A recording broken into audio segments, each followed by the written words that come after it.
Nandito na ang bida ng masa, ang hero ng kusina, sadyang ayok sa bisa. Ang bida kontra sebo, tayo'y mapapamura. Hayop ang laki neto, nandito na ang bida.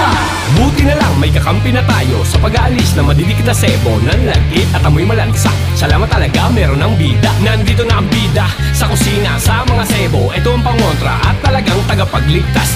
Kung bakit dahil sa mag-aalis ng libo-libong mga mikrobyo sa mga plato, pati sa baso nyo. Huwag ka na magugulat sapagkat ang hinahanap mo nandito ng lahat. Di mo lubos maisip na merong malasakit, talagang makakasulit dahil ubod ng tipid. Kailangan natin ng dishwashing na sadyang kaya mag-alis ng amoy na malansang. Di kaya tanggalin o alisin ng iba. Sa ating bida, makakaasa ka. Huwag ka na mag-alala, huwag ka na mangamba. Nandito na ang bida ng masa. Nandito na ang bida ng masa, ang hero ng kusina, sadyang ayok sa bisa. Ang bida kontra sebo, tayo'y mapapamura. Hayop ang laki neto, nandito na ang bida.